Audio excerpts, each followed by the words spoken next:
Queria dizer para vocês que eu sou médico já tem um tempinho e eu sempre gostei muito de dar aulas e, como a minha área era medicina, aulas de medicina. Vivi vamos dizer, o ambiente acadêmico durante bons anos, lidando muito com os alunos de um modo geral e com outros colegas professores também. Queria dizer para vocês que a medicina me acompanha até agora e eu a ela. Eu continuo trabalhando, tentando fazer o melhor no consultório, mas muito dedicadamente no centro espírita, porque eu recebo, o grupo recebe, em função da divulgação desse trabalho, inúmeros pedidos, que vêm hoje em dia de lugares bem distantes até do Rio de Janeiro.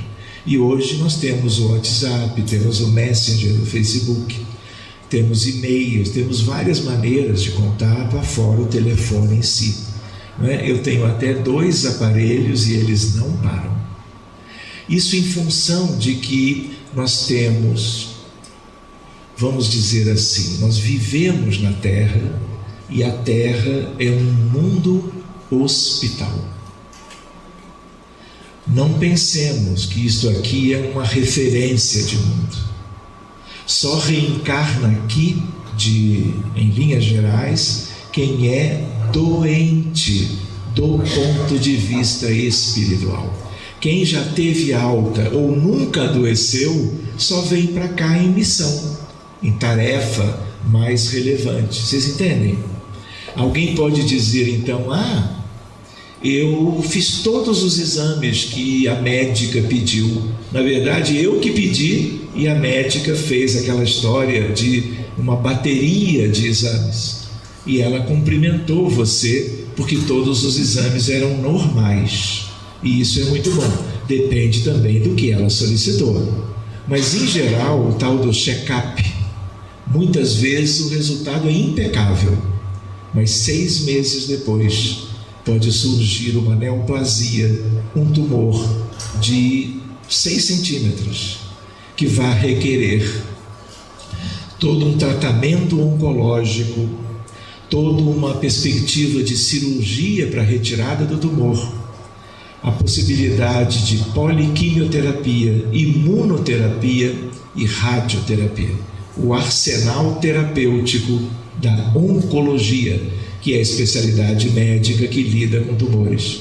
Mas se não é uma doença biológica mais séria, pode ser uma doença mental que venha, que surja ou que fique mais nítida alguns meses ou anos depois daquela avaliação criteriosa que a colega fez em qualquer um de nós. Vocês entendem? Então é importante nós nos lembrarmos que este mundo, por ser um mundo hospital, as coisas acontecem. Nós não estamos aí vivendo múltiplas epidemias. Nós não temos no Brasil o drama da zika, chikungunya, a malária. Nós não temos agora os primeiros casos do novo coronavírus. Nós temos hoje 80 mil doentes no mundo. Nós temos esses doentes espalhados em 55 países diferentes. E nós temos 3 mil que morreram, a maioria na China, mas não só.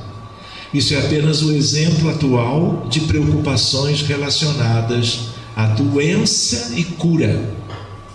Por que nós adoecemos? Porque somos, antes de virmos para uma nova encarnação, previamente sujeitos às mais variadas enfermidades no campo das doenças clínicas e das doenças mentais. De tal modo que nós já vivemos questões relacionadas a isto e vamos viver ainda por muito tempo, porque esse processo de cura é demorado. Essa recuperação espiritual para que o corpo não adoeça futuramente é algo que vai requerer empenho pessoal de cada um. E esse empenho tem a ver com questões nitidamente morais e espirituais. Nós somos aquilo que nós plantamos. Nós estamos colhendo vezes sem conta o que nós semeamos no passado, contrariando as leis de Deus contrariando as leis de Deus e criando predisposições por causa disso. Lei de causa e efeito, ação e reação, lei de responsabilidade pessoal. Nós nunca podemos nos queixar de uma enfermidade qualquer que nos atinja. Hoje nós temos epidemias de diabetes, de hipertensão arterial, de doença coronária, de doenças infecciosas, virais, bacterianas, fúngicas ou por protozoários. Nós temos doenças que só aumentam o número de casos a cada ano, de tal maneira que temos a que nos dedicar por muito tempo, em termos de que no Espiritismo nós temos subsídios para compreendermos melhor as doenças, por que elas acontecem, de onde elas vêm, por que há tanta variabilidade. Nós temos, por exemplo, mulheres com lúpus eritematoso sistêmico. É uma doença que para algumas delas, elas são muito mais capazes de acometer as mulheres. Nós temos casos mais simples, casos moderados e casos graves, para qualquer enfermidade, e para o lúpus também. Tem pessoas com lúpus que têm pericardite, pessoas com lúpus que têm anemia, pessoas com lúpus que têm uma glomerulonefrite, que é sempre algo delicado e que leva à hemodiálise e encurta a vida. Que bom que nós já sabemos que a vida física é super importante. É o ano letivo no qual todos estamos matriculados. Mas, na verdade, todos nós queremos continuar vivos e saudáveis. Vivos no mundo material, seguindo a encarnação vigente. Mas, mesmo assim, nós sabemos que pode morrer o corpo de uma doença qualquer. E nós continuaremos vivos do outro lado, mas com uma lembrança que não é das melhores. Do outro lado está cheio de doente. Não pensemos que quando as pessoas desencarnam por uma questão de uma enfermidade qualquer, vão chegar do outro lado, vão se espreguiçar. Olha, mas que coisa linda, essa parte do umbral superior onde eu me vejo agora. Não pense que você vai se olhar no espelho e encontrar uma figura, vamos dizer assim, razoavelmente bela. Isso só com cosmética. E cosmética é só do lado de cá. Do lado de lá não vai funcionar. Porque do lado de lá existe um espelho de cristal puro, numa determinada altura, esperando por todo mundo, para que nós saibamos nos olhar, nos perceber e nós saibamos identificar as dificuldades que nós ainda temos, que vão gerar a necessidade de outras reencarnações, e em algumas delas ainda vamos viver questões que são desafios na área da medicina, que são doenças. Então há uma ideia de que mesmo inconscientemente nós buscamos a cura, a libertação. Quando a gente fala em cura aqui, a gente lembra que existem níveis diferentes de cura. Uma coisa é ter uma pneumonia, tomar um antibiótico e ficar bem da pneumonia.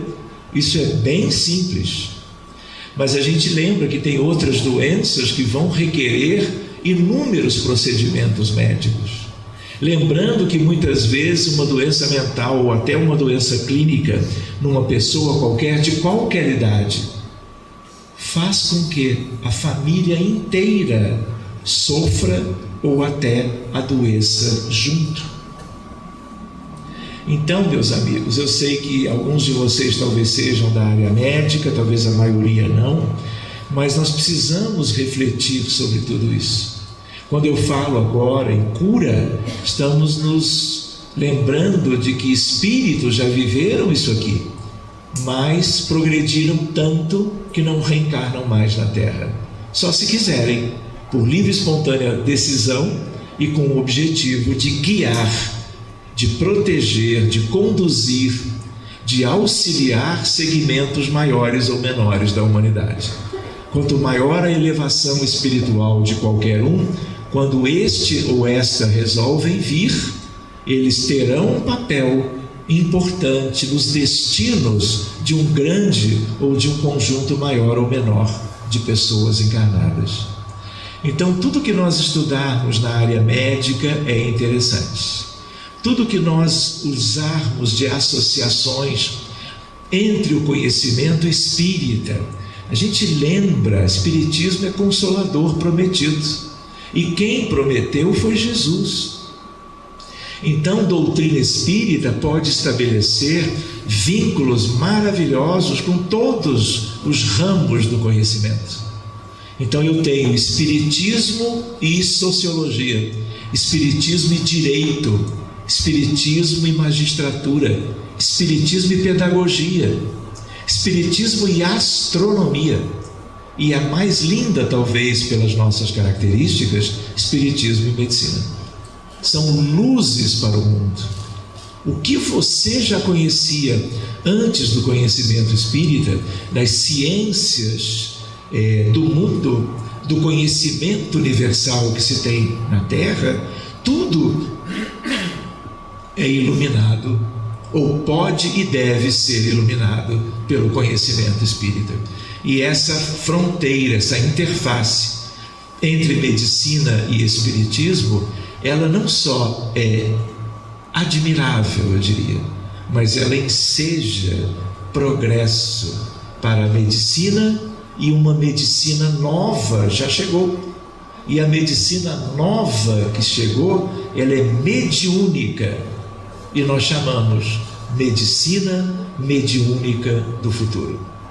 Se eu quiser separar, e eu separo, as questões da doença mental, a psiquiatria mediúnica do futuro. Querem ver uma ideia? No futuro, ali adiante, nós vamos ter hospitais psiquiátricos com sessões mediúnicas dentro dele.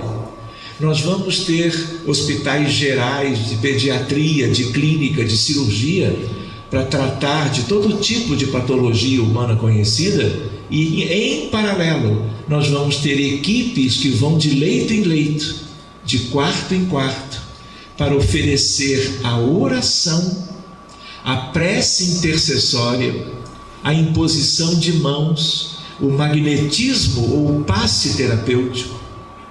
Mais do que isso, nós vamos, de maneira discreta, trazer cada caso de internação no hospital para a mesa mediúnica, para que nós possamos ver, constatar as causas espirituais das doenças.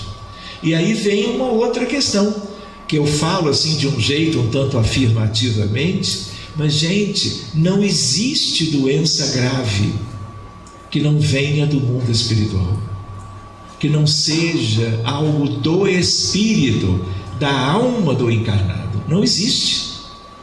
Você falou aí em câncer, é verdade, neoplasia, doença oncológica, hoje é algo que só cresce. Tumores e doença oncológica acometendo vários órgãos e sistemas orgânicos diferentes, tudo isso é de causa espiritual. E nós não temos elementos ainda na medicina convencional para examinarmos o que está por trás de cada tumor, de cada leucemia, de cada linfoma, de cada doença hematológica, neurológica, gastrointestinal, cardiovascular, pneumológica e assim por diante. Vocês entendem isso? Então, tudo que nós trabalharmos de ontem, de hoje para o futuro, nós estaremos como que criando uma participação de todos vocês numa nova medicina. Nós vamos ver medicina no centro espírita. E nós vamos ver atividades espíritas nos hospitais convencionais. Nós já temos isso, muito no Brasil, em diversas cidades brasileiras.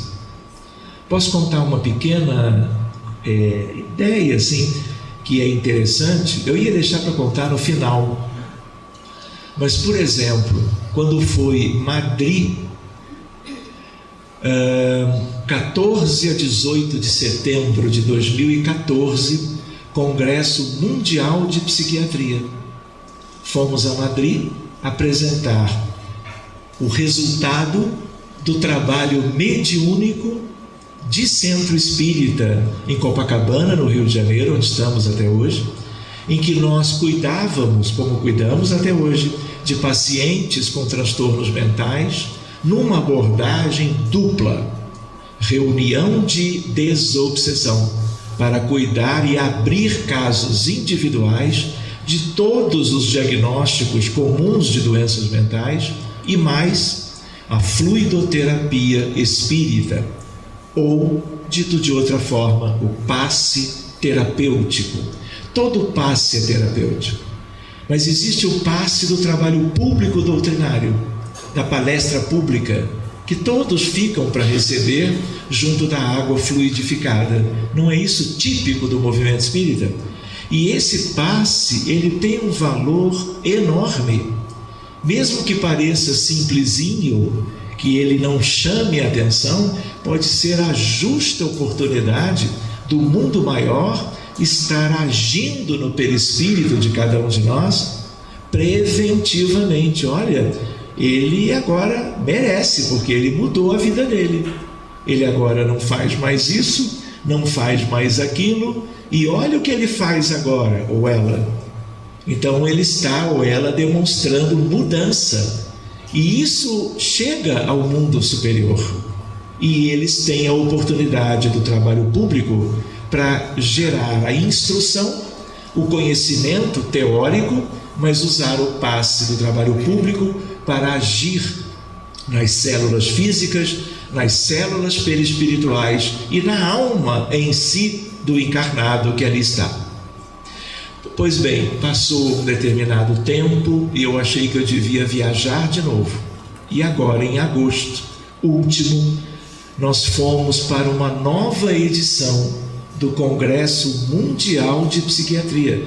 É o lugar onde tínhamos 6.000 profissionais de saúde mental, entre psiquiatras, psicólogos, psicoterapeutas e psicanalistas do mundo inteiro. E vai um pequeno grupo mostrando de Madrid, 5 anos depois, vamos dizer, um crescimento dessa casuística, em que muitos mais foram os casos tratados pela desobsessão e pelo passe. E os colegas olhavam aquilo muito admirados, porque eu falei de Kardec, eu falei de Chico Xavier, eu falei de reuniões mediúnicas, falei de mundo espiritual, falei de médiuns médicas, como algumas que trabalham na nossa equipe. E eles muito admirados, e curiosamente, eu era o único que não era profissional de saúde mental. Porque no fundo eu sou clínico e cardiologista. Mas por causa da doutrina espírita, o que eu mais conheço hoje é psiquiatria. Porque é um volume muito grande de pacientes chegando. E vocês veem isso nas casas de vocês. E verão cada vez mais. Só um exemplo para vocês. Depressão é uma epidemia mundial. Qualquer país que eu visite é problema de saúde pública. Até, não só pelo número de casos, pelo quanto a depressão altera a vida das pessoas deprimidas, fazendo com que a qualidade de vida diminua importantemente, e a outra questão grave, que é a relação de depressão e suicídio. 2/3 dos suicidas a cada ano do mundo eram deprimidos antes. Então, estudar depressão, capacitar equipes no centro espírita também, para ouvir as queixas das pessoas no atendimento fraterno, no acolhimento fraterno, é muito útil diante dessa epidemia antes do coronavírus chegar. Querem ver uma outra questão? as crianças dentro do espectro do autismo. Esse é um enorme desafio para a medicina, para a psiquiatria. De onde vem isso? Do mundo espiritual. Como vem a depressão? Eu poderia dizer para vocês, depressão é doença do espírito, e no espírito deve ser tratado. A mesma coisa com o autismo. De tal maneira que autismo, há 15 anos atrás, nós tínhamos um caso de uma criança com autismo para cada 20.000 crianças nascidas normais. A coisa mudou de tal forma, aumentando o número de casos exponencialmente, que nós temos, na última estatística da Organização Mundial de Saúde, um caso de criança autista para cada 58 crianças nascidas normais. De onde vem isso? Das questões espirituais do planeta Terra na atualidade. E se chama transição planetária. Então, o que eu comentei até agora tem a ver com esse trabalho sobre o qual nós vamos conversar hoje e amanhã. Eu gostaria também de pontuar que, por causa das atividades mediúnicas, eu já tinha uns bons anos de formado e eu conheci algumas coisas de perto sobre como lidar com questões espirituais mais densas, mais complicadas ou complexas. E para entender melhor, eu entrei de novo para a faculdade, porque de física eu não conhecia, diria minha avó, patavina. Eu tinha ideia das coisas do segundo grau, que todo mundo tinha para fazer vestibular para medicina. Gostava de matemática também, mas me afastei porque com a medicina, em geral, nos afastamos das exatas. Pois bem, voltei, eu tinha a idade dos meus professores. Os meus colegas de classe eram todos de 17, 18 anos. E eu já tinha mais de 25. E aí o que acontecia? Eu tinha que acordar muito mais cedo para estudar física, para estudar matemática. Porque a física é a ciência mãe. Olha que bonito isso. Deus é físico, tem que ser. Só que ele é tudo, ele não é apenas físico. Nós podemos estudar a natureza em linguagem matemática, que é a linguagem precisa, pela física. Física clássica, física moderna. Então eu queria também colocar isso para vocês, porque de certa maneira essa atividade, ela leva em consideração questões como doutrina espírita, que é a base de tudo, medicina, magnetismo, no duplo sentido do magnetismo que a física estuda, e magnetismo espiritual, que começou a ser descrito por Mesmer, que criou o mesmerismo, e tem a ver com o magnetismo ao qual Allan Kardec se debruçou. Quando ele disse um dia que magnetismo e espiritismo são como uma ciência só, ele se referia ao magnetismo não dos ímãs, nem de questões macroscópicas do universo, mal conhecidas na época, mas ele se referia ao trabalho de Mesmer, que começou há 300 anos atrás. Então é só para vocês terem uma ideia que a gente foi buscando ao longo das oportunidades as ferramentas para nós fazermos alguma coisa que fosse a mais proveitosa possível. E naqueles tais congressos, nós fomos lá mostrar os resultados. Eu pergunto para vocês, nós estamos no slide título, não é verdade? É isso? Quero dizer para vocês que são 209. Quando eu falei meia-noite, eu não estava brincando. A outra já disse só, assim você me anima. No sentido, olha, não corra, Sérgio. Muito bem, então aqui a ideia, nós colocamos o nome assim, sem pretensão nenhuma. A gente não quer ensinar, a gente quer debater, trocar experiências, mas uma palavra curso faz sentido aqui, de socorro espiritual à distância. Então, o que é isso?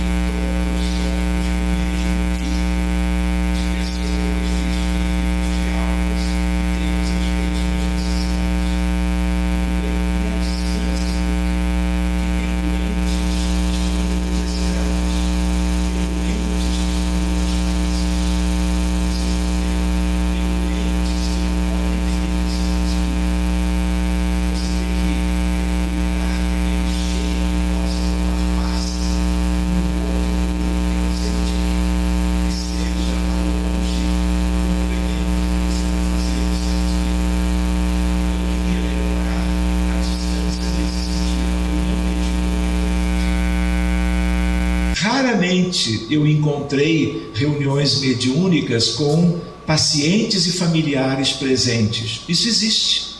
Não é de todo mal, mas nós temos que ter muitos cuidados para trabalharmos assim, e nós não o fazemos. De tal maneira que a reunião é à distância por isso. O doente está em casa, o pedido veio lá de longe, e eu queria já de antemão colocar para vocês: basta que tenhamos nome, se possível completo, idade ou data de nascimento e endereço. Nome, idade e endereço. Frequentemente, por questões técnicas, eu solicito uma fotografia do paciente e ou, como no caso de crianças, um vídeo que demonstre a gravidade da questão da criança, para que inclusive eu possa selecionar quem que nós vamos atender antes. Se uma criança tem uma leucemia e está na fila de transplante de medula óssea, e o caso chegou ontem, eu não posso deixar para 2 meses depois. Não posso. Pela gravidade, por critério médico, esse caso vai ser atendido à distância o quanto antes. Essa é a ideia. É a ideia de que tem casos que estão esperando há mais tempo, porque nós só temos 2 equipes, as segundas e quintas. Cada uma das reuniões 3h30, para que a gente, mesmo com uma dinâmica que agiliza os atendimentos, nós possamos usar aquelas horas para atender um número maior de pessoas. E agora, já introduzindo uma talvez novidade para vocês, talvez não, o que acontece? Existem dramas que são dramas coletivos. E agora pode ser que seja o momento nosso de ventilarmos isso, preparando o futuro. Que na verdade já vem sendo construído há um tempinho, mas são sementes ainda. E nós temos que trabalhar muito mais, como a gente vai ver hoje, amanhã. E lembrando para vocês que quando um avião cai, dependendo do porte do avião, morrem 280 pessoas, de uma hora para outra. Vocês acham que as pessoas que desencarnaram de uma maneira brutal ficam como no mundo espiritual logo após a desencarnação? O que vocês acham que acontece com os suicidas? Um comete suicídio no Brasil e no mundo, juntando agora no mundo, um caso a 40 segundos. São milhares e milhares de casos.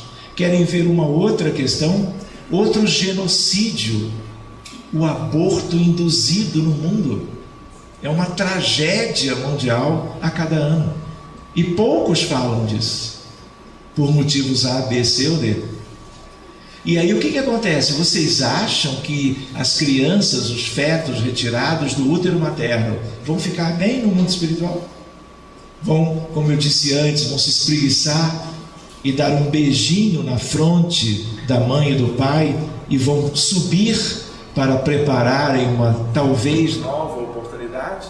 Até isso acontecer, há todo um investimento, um trabalho, porque senão as crianças, os espíritos que viriam, descem para as mesmas regiões onde estão bilhões de humanos em condições lamentáveis. E isso tudo gera uma psicosfera, que é uma psicosfera altamente danosa para a coletividade global. Vocês sabem disso. Então, são vários itens aí no mesmo tema, como aquele, a ideia de socorro à distância. Vamos ver isso.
$20 bilhões de humanos. Temos 7,5 bilhões encarnados, dentre os quais nós todos aqui no anfiteatro. E temos 12,5 bilhões de desencarnados, em condições, salvo uma minoria, condições morais e espirituais muito precárias. Tudo que nós temos visto acontecer do lado de cá tem diretas repercussões na vida do além-túmulo, de tal maneira que resgate de espíritos em condições lamentáveis, andrajosas e de muito sofrimento nós podemos fazer todos os dias. Quando nós pensamos no mundo que é a Terra, que é um exemplo de provas e expiações, nós nos lembramos do dia a dia. Quando estamos encarnados, estamos todos na crosta, por causa do corpo material que pesa, é atraído pela gravidade e vive com os pezinhos no chão. Todos nós vivemos. Podemos tomar um avião, mas o avião depois desce. Podemos trabalhar numa mina a 1 quilômetro de profundidade, mas algum tempo depois temos que voltar para a superfície e seguir a vida comum de todos. 7,5 bilhões estão aí, mas existe o umbral. Aqui um cuidado, a palavra umbral precisa de adjetivo, porque umbral médio, por exemplo, é o que está aqui nesta escola enquanto nós estamos estudando, ou na escola quando estão crianças e jovens estudando igual. As pessoas que são desencarnados estão nos centros espíritas, estão nos hospitais todos da Terra, estão nos lares, porque apesar de terem desencarnado, suas afinidades e seus amores fazem com que permaneçam algum tempo interagindo com os chamados vivos. Tudo isso é um umbral médio. André Luiz foi para onde quando desencarnou no pós-operatório da retirada de um tumor intestinal? Umbral inferior. Eu pergunto para vocês, vocês querem ir para lá quando desencarnarem? Alguém sonhou com isso, achou bacana? Aquela coisa assim ruidosa, o pessoal numa gritaria danada, as pessoas rastejando pelo chão. Aquilo era sonho de alguém? Claro que não, mas aquilo foi um ensinamento. Olha, aprendamos um pouco da realidade do outro lado. Quando vocês conheceram a descrição por André sobre nosso lar, a colônia, que dá nome ao livro e que tem os ministros, inclusive veneranda, aí a coisa mudou.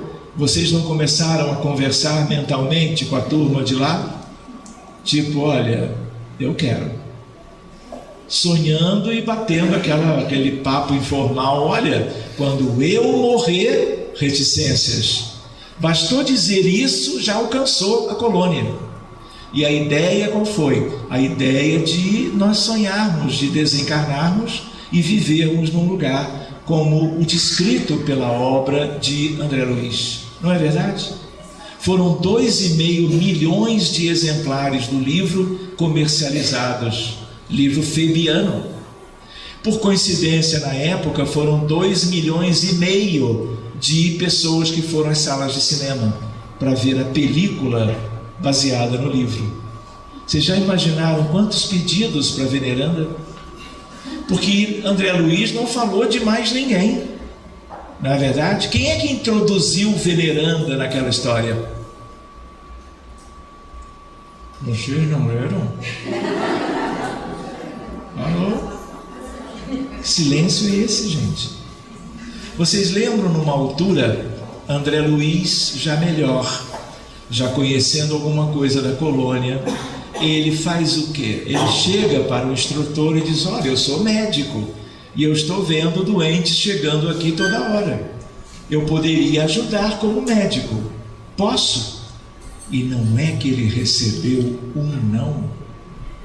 Do tipo: André, nós agradecemos, mas você ainda não está pronto para este trabalho de ajudar doentes que vinham chegando na colônia. Ele de muito boa vontade.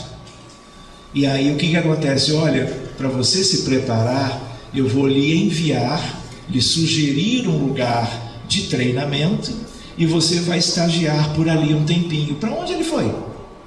Câmara de Retificação, onde ele encontra quem?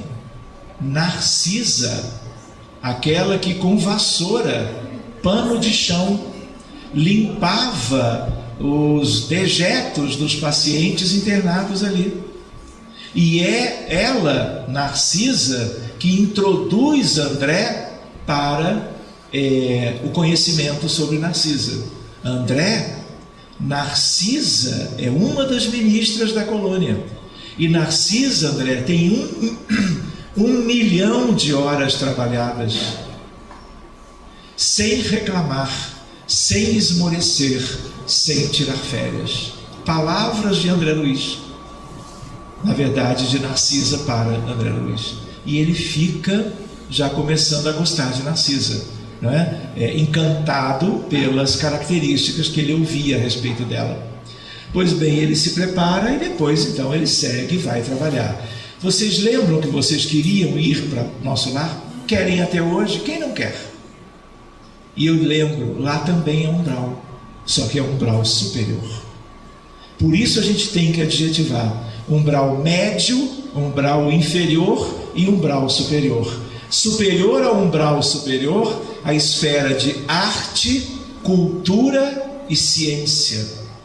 Mais alto ainda, amor fraterno universal.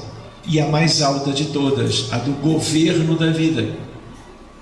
Para baixo do umbral inferior, que nós achávamos que já era o pior de tudo, André pergunta para Lísias: Lísias, o que são as trevas? E não é que Lísias responde? E responde o que ele, Lísias, sabia. E ele diz: é a região de maior dificuldades e escuridão que eu conheço. E ali ele mostra que ele não conhecia as zonas abissais.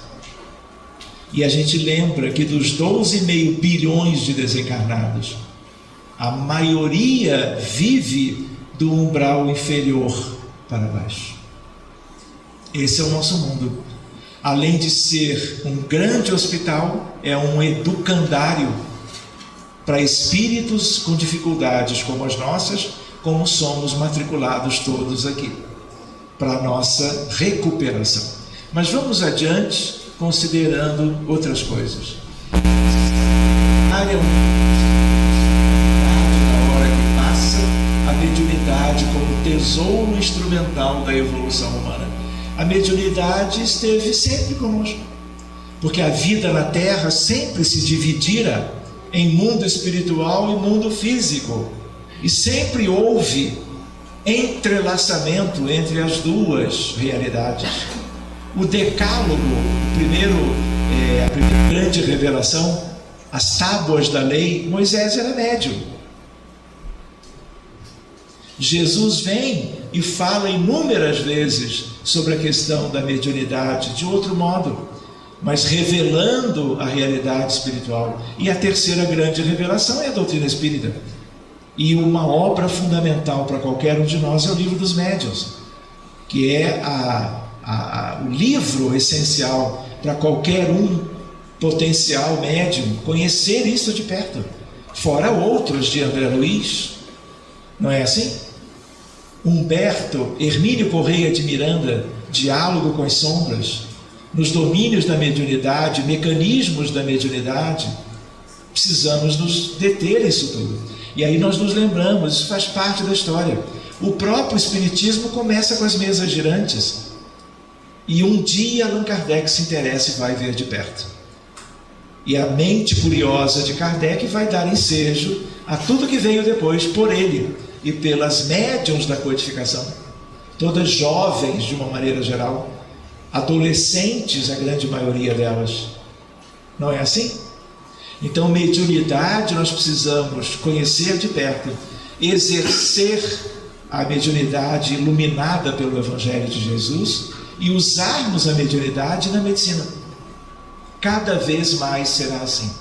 De certa maneira, a medicina tem 5.000 anos de história, e ela se confunde com a história humana, que registrada também tem 5.000 anos, apesar de ser multimilenar. Mas o que a gente conhece é de 5.000 anos para cá. E nessa altura nós nos lembramos que medicina sempre houve, porque sempre houve gente doente, e sempre houve um ou outro que era a figura do terapeuta. Antigamente não havia universidade, faculdade de medicina. Isso é recente, de alguns séculos para cá. Então, como era isso? De repente tinha alguém que era sábio, que tinha um estudo, uma intuição. Vocês têm ideia do nome do primeiro médico da história da Terra? Sei. O primeiro médico, o pai da medicina, vocês diriam Sócrates, que era da Grécia, era um filósofo grego. Há quem suponha, inclusive, que Allan Kardec e Sócrates sejam o mesmo espírito.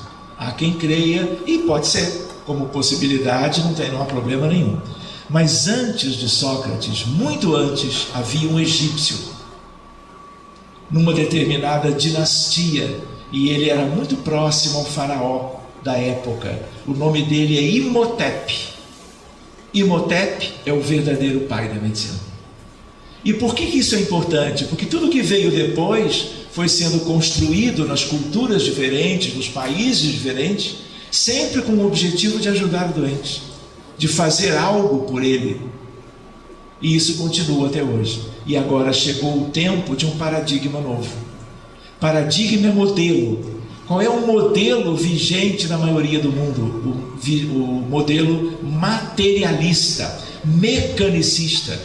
Se eu falar em alma na faculdade de medicina, não. São capazes de me orientar para procurar auxílio médico. E sabem a especialidade qual seria? Não é dermato. Não é. Pois bem, se eu falar em espírito numa discussão de caso à beira do leito, então é direto de ambulância. Para que a gente tenha uma ideia de que tudo é o corpo para a medicina convencional. Tudo é o corpo. É ressonância, tomografia, PET scan, ultrassom, exames disso, exames daquilo outro, para olhar o quê? Tudo do corpo físico. E a essência é lembrar que a doença vem da alma imortal, deságua no perispírito, e do perispírito vai acabar chegando ao corpo, por razões benéficas todas, mas que geram sofrimento. Enfim, são considerações para a gente ir se situando. A ideia de que transição planetária tem tudo a ver com o momento atual, de tal maneira que autismo só podia ter esse número imenso de casos, porque agora a humanidade se preparou melhor para receber espíritos com dificuldades nunca vistas. As mães e pais são espíritos que se adiantaram ao longo dos séculos, são mais amorosos, têm mais virtudes, paciência, aceitação, resignação, compaixão, amor por essas crianças que são espíritos, que estão chegando, relacionados mais ou menos espiritualmente com cada um dos familiares. Antes não se podia pensar nisso, porque nós não tínhamos preparo moral para receber casos tão delicados de espíritos tão comprometidos com questões de vidas muito antigas. Esses espíritos se demoravam, como outros de outros muitos diagnósticos, nas regiões aquelas tipicamente inferiores da Terra. E muitos deles são reencarnados compulsoriamente, por uma falta absoluta de diálogo e de poder haver uma explicação do porquê do renascimento. Muitos deles, quase todos, não queriam reencarnar, não querem, não quererão outros que ainda virão, para que a gente consiga entender esses mecanismos que estão aí. Muito bem, então a ideia, eu pergunto para vocês, transição planetária, quem falou disso pela primeira vez?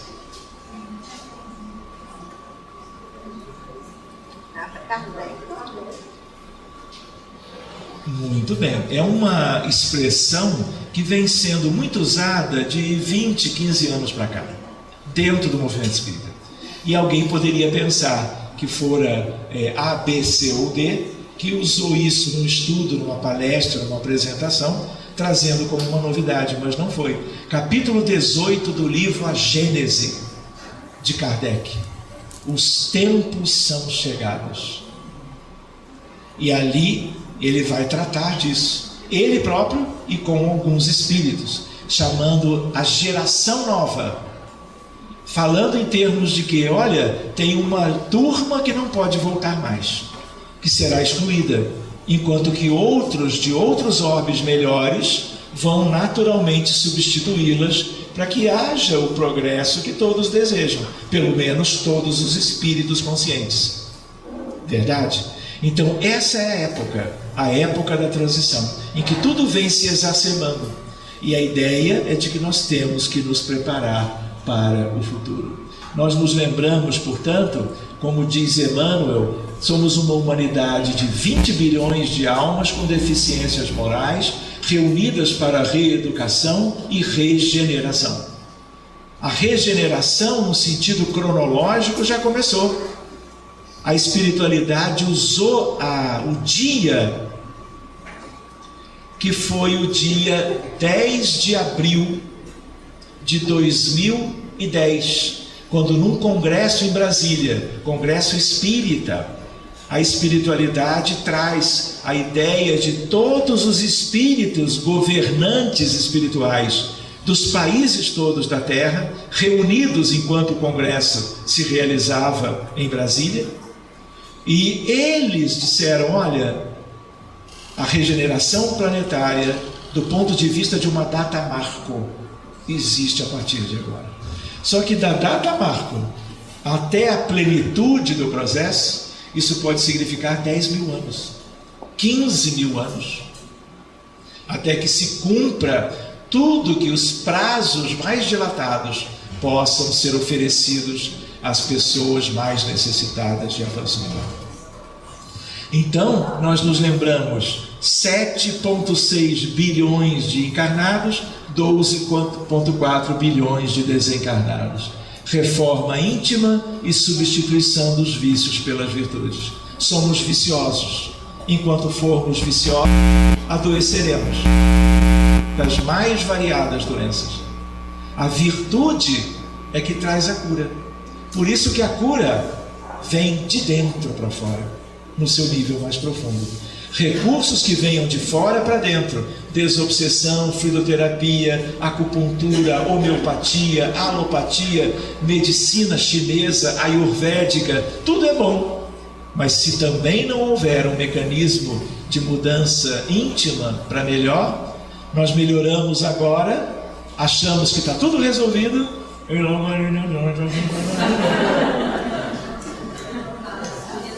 Aí vem, puxa, me enganei. Não é verdade? Muito bem.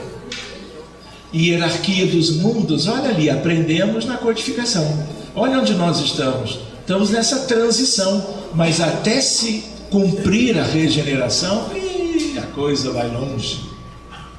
Mas quanto mais cedo nós começarmos conscientemente, mais cedo. E a gente lembra, a regeneração, ela não virá dos céus. Há mecanismos celestes para nos favorecer nesse processo.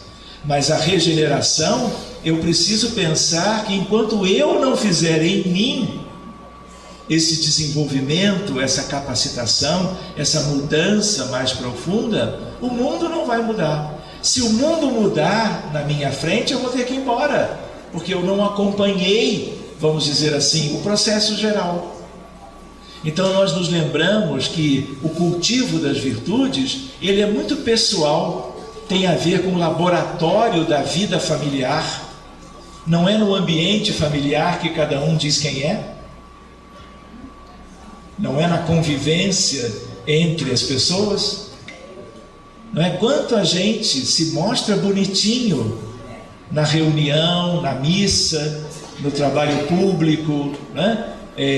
No cinema, num passeio, mas no dia a dia pode ser um tirano doméstico. Enfim, vamos adiante. A gente lembra, guerras, revoluções e golpes, lutas religiosas e conflitos étnicos. Hoje, Síria, um drama sem tamanho. Iêmen, Turquia, Egito, Afeganistão, Iraque, Nigéria, Somália, República Democrática do Congo, República Centro-Africana, Sudão, Sudão do Sul, Líbia, Paquistão, o conflito Israel-Palestina, Israel-Líbano, Ucrânia, Estado Islâmico. Isso é hoje. Estamos vivendo, não no Brasil. No Brasil temos as nossas questões, mas lá fora, como ali citados, ambientes de sofrimento inenarrável. Crianças explodindo todos os dias pelo uso insano de bombas de um exército contra outro, pelos motivos mais materialistas que o mundo já viu. Cataclismos, terremoto do Haiti de 2010, um outro na China, no Irã, no Japão, Fukushima, Paquistão, tsunamis da Ásia. 200.000 pessoas morreram no Haiti em uma semana. Vocês acham que eles foram bem recebidos no mundo espiritual? Vocês acham que o mundo espiritual do Haiti é o quê? Vocês ouviram falar de voodoo, de Tonton Macuti? Tivemos ali coisas que contaminaram com sangue e sofrimento a psicosfera do país inteiro. Enfim, tem outras questões que nós vamos abordar amanhã, se Deus quiser. As enchentes no Paquistão, na China, no México, região serrana do Rio de Janeiro, Santa Catarina, Alagoas, Europa. Às vezes é uma onda de calor, como aconteceu na França e na Espanha. Milhares de vovôs e vovós, lá eles não têm ar-condicionado, ventilador, isso é coisa daqui. Morreram sucessivamente, com 75, 80, 90 anos de idade, de calor, onda de calor na Europa Ocidental.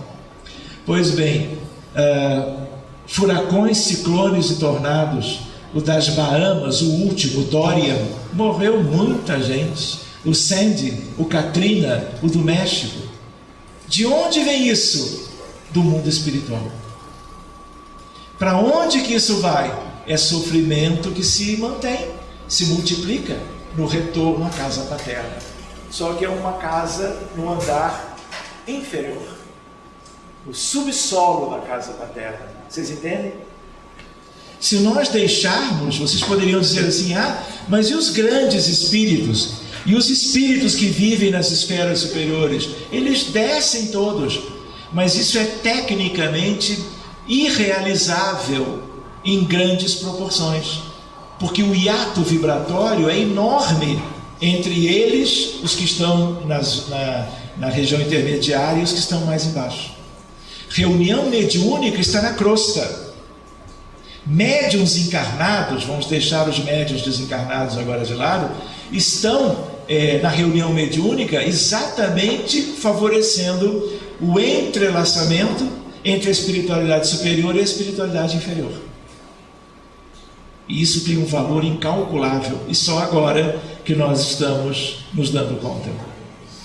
Epidemias, zika, dengue, chikungunya, ebola, AIDS, as pandemias, violência urbana. Será que eu mudei de mundo? Não é a nossa terra que tem isso?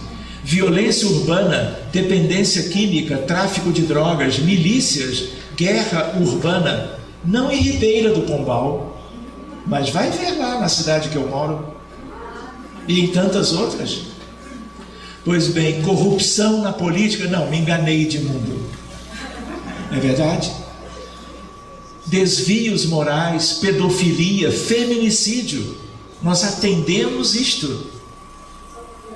Teve uma altura, tem 1 ano e meio isso, morre uma mulher assassinada pelo ex-companheiro, e aí eu anoto: vamos atender essa mulher. Aí passa uma semana, 3 mulheres na mesma semana, em cidades diferentes do Brasil, também foram mortas. E aí eu pensei assim: olha, tem algo errado.